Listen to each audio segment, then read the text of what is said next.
Hello everyone and welcome to Divide and Conquer Overhauled version 5 Wildmen / Orcs Reformed, showcasing our friends at Anduin.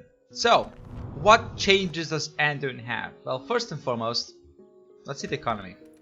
You have trouble. You have some trouble. Why? Because your armies are expensive a little bit now. So as you can see, Wildmen 450 upkeep, but they have a total defense. They have increased defense and increased attack land. But more importantly, are your generals. Your generals now are skin changes. I did not change in any way, shape, or form. I did not change the bodyguard of Anduin, but they are extremely powerful. My idea for Anduin is the skin changes. That's what makes them unique. So that's what I will do with them. They're all about the skin changes. I don't think there's any... Okay, well, you have these guys, but other than that, it's all skin changes. You also get, from the Karok, you get Veil Defenders, and later on, I think the Karok Guard, if I remember correctly. Or that's what it's called. Let's see if I can actually see in the blacksmith, not blacksmith, barracks. Is there the Karok Guard? I guess not. Wait a minute, where is it?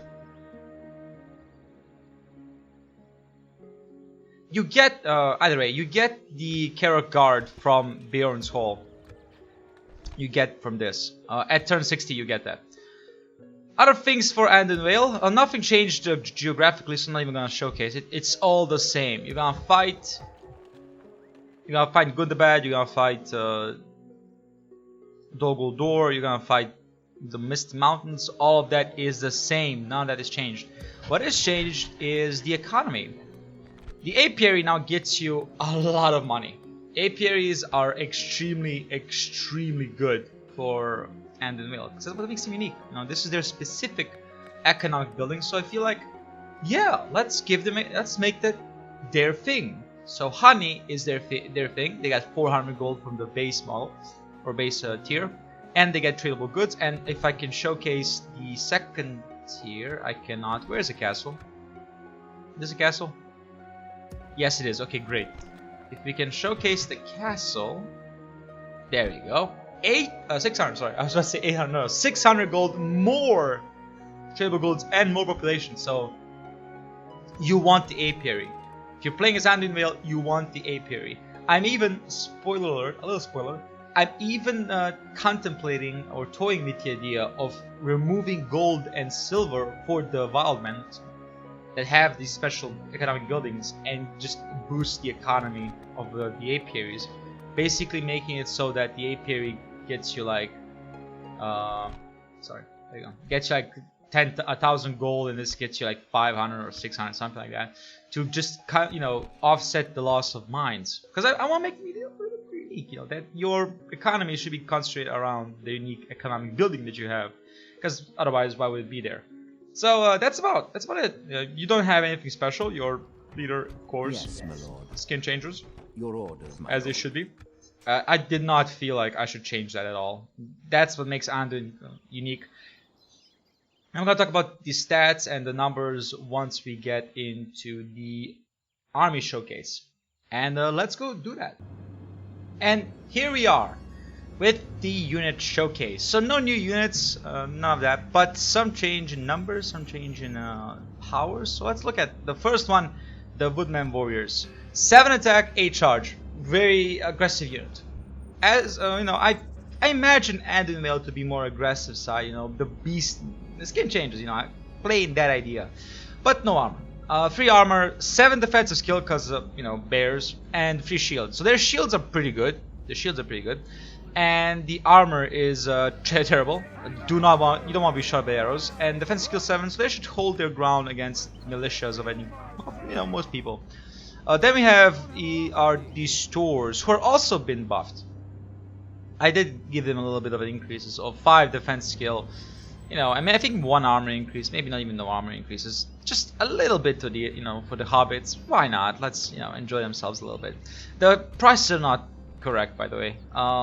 Prices are different. The custom battle doesn't showcase properly the cost of units. Next one is the store hunters.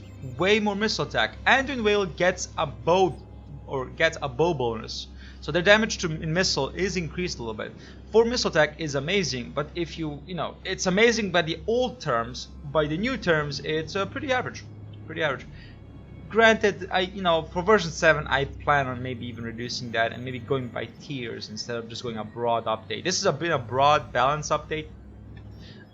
For clarity's sake, this is version 6 balance changed update, but basically it has all the changes from version 5, so why not, you can showcase version 5, just like they did version 3 from version 4. Next one is the Wood Tracksman. Again, this is very good numbers until you realize that it's very low. The top tier, which are the elves, the Woodland Realm, gets I think 16 one more of their archers, or 17 missile damage. So this is very, very low. This is not something you should be like, oh, this is great. But for Anduin Whale, this is amazing. 5-hour missile attack is pretty good until you get to the later ones. This is for militia. It's pretty good. It will do damage. It will do damage against low armored units, especially your own if you don't fight rebels. Defense skill, of course, all of them have high defensive skills because they're all bears. Basically, they're all bears, so they all have high defense skill, but no armor. Bears don't have armor. High missile attack, good melee. 3 is not bad. They can fight, but maybe maybe not. Don't put much into fighting. Next is Whalesman, your basic militia with a total defense of 10, with 2 armor, trash, 6 defensive skill, pretty good. Pretty good defense skill, and 2 shield. I think Whale on board gets 1+ in shield from the update, so that's pretty good. Your arrows, you'll protect yourself a little bit more from arrows, but that's still not enough. I mean, this is 5, this is nothing. 3 attack and 6 charge. High charge. All Whale's non-archer units have high charge. That's also to be said. Now let's go to the second tier. Second tier we start with, oh yeah, oh whoa, you should not be there. You should not be there. You are the unique one. Get there. There we go. Okay. Sorry about that. Next one. Elephant Footman. You can argue late game or early game, however you want to look at it. This is where your armor gets. This is where you will have your armor. 9 armor, 9 defensive skill, 4 shield. They will survive arrow fire. They will survive arrow fire from any human, any Wildman nation, orc, yes. And even Northmen, but the Dunedain or the elves, no, don't even try. Either way, 22 total defense. I'm pretty sure they should be in the 3rd tier, but let's just keep them in the 2nd tier for now. 9 attack, so really good spearmen. Watch your cavalry; they are really good spearmen. And 8 charge, because of course 8 charge. They are beasts after all. Next one we have the Bioring Warriors. 9 attack, 10 charge, effective against armor, of course, and no defense. No defense. 4 armor, 7 defensive skill. That's that's what you will notice by the Whalesman. Anyone that is not Aelthid will have no armor, basically. That's the idea of the Whalesman. They have no armor, but the Aelthid do. I'm gonna see what I'm gonna do for version 5 with Divine Conquer. When version 7 comes up, but for now that's how it's going to be. The Whale Defenders, 4 armor, again very low, 7 defensive skill, but 4 attack and 8 charge. So the charge is standard, but 4 attack, that's 12 attack because pikemen. 12 attack on a early-ish game unit is amazing. They will be really good to you. Use them. Also 200 of them, so yeah, use them. Next we have the Bioring Shield Bearers, and to their name, they are the Shield Bearers. 6 shield, that's Elven high, or if you want to go Dunedain high. 8 defense skill, because of course standard, and 4 armor. They will survive charges from cavalry 100%. They will survive arrow fire 50%, 60%, but they will not do much damage. But they are pretty good. They are your shield bearers, basically. And now we come to the Aelthid Longbowmen. Finally, some actual good damage on the side of missile. 7 missile attack, pretty good, pretty good. This is rune on its second tier, on its full tier. Rune has 7 bow missile damage, if I remember correctly, and they get on their second tier, not even full tier. So yeah, Vale is an archer nation in some regards. That's why the high bow damage. More armor, yeah, 7 armor. They have some metal on that. They have some metal, so they get some rewards from that, and of course 8 defensive skill because they might also need to be in third tier. And the finally we have some javelin. No more attack, not much into the javelin. They're not that great of javelins. If you want javelins, go play Anduin. Trust me, go play Anduin. Then total defense, we have armor, we have some metal, we have some defensive skill, and we have 1 more shield. So they are decent. They will hold the line.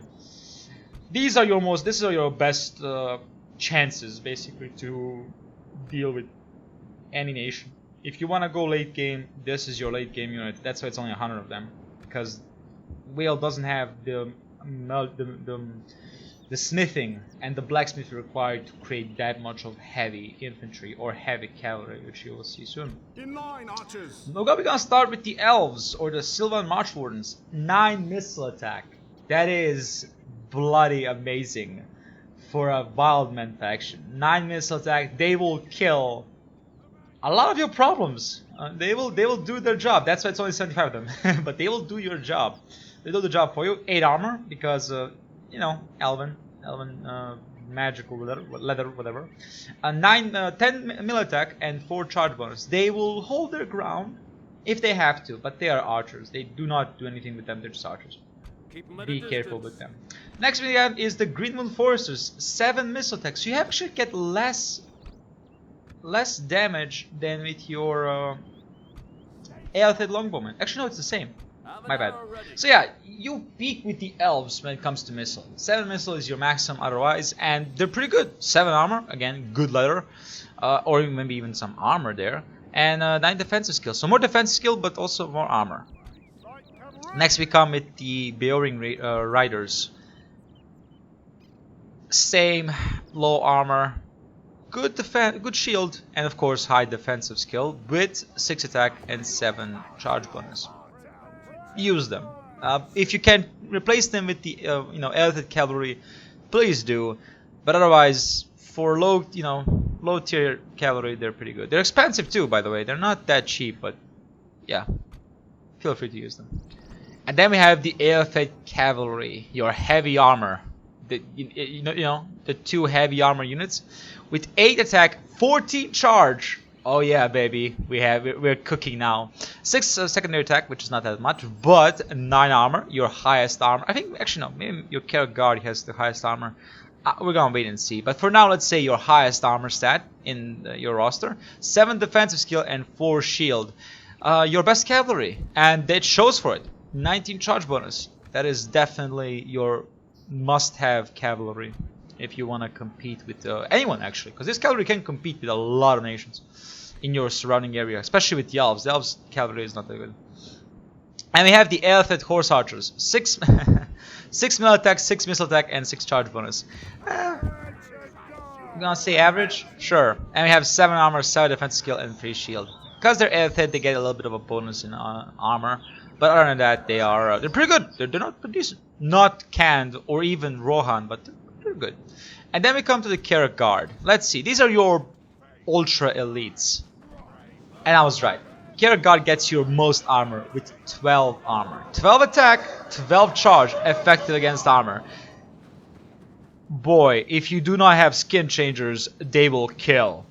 12 armor, 12 defense skill. They will hold their lines, but don't use them to hold lines. Yes, they have armor, but they should be used for flanking and for breaking morale, basically. Shock cavalry, shock troops. Also, sharpened stakes. Pretty good. And finally, what makes Anduin Vale so special and why it has 75 of them? Because in my headcanon, because we have to talk a little bit about headcanon now, in my headcanon, the skin changers are actually a little bit more populous. And they actually are on the rise in the Third Age. So, that's why they have 25 attack. Effective against armor. 12. 12, 12 charge bonus, and 21 total defense with 7 armor, so you better have those arrows, and 14 defense skill. You don't want to, no, just no. Get away from them. Try to pepper them with arrows. Try to kill them with arrows because they do have their 2 hit points. They will massacre you with the axes. They will massacre you, so be careful. In conclusion, what can we say about Anduin Vale? Very much a wild faction with some semblance of their future of being Rohan, basically. So there is some Rohan kidmen that will help them. Some teachings by the elves, as it should be. You know, they're being taught to fire, how to fire arrows and all that. So there's that, and no armor because Anduin Vale doesn't have much capabilities of armor making. That's why they don't even have. That's why their own highest guard is the Carrot Guard to truly protect the king. I hope you enjoyed this overview. If you did, please like, subscribe, leave a comment. If you want to get the mod, the link is in the description down below. Goodbye.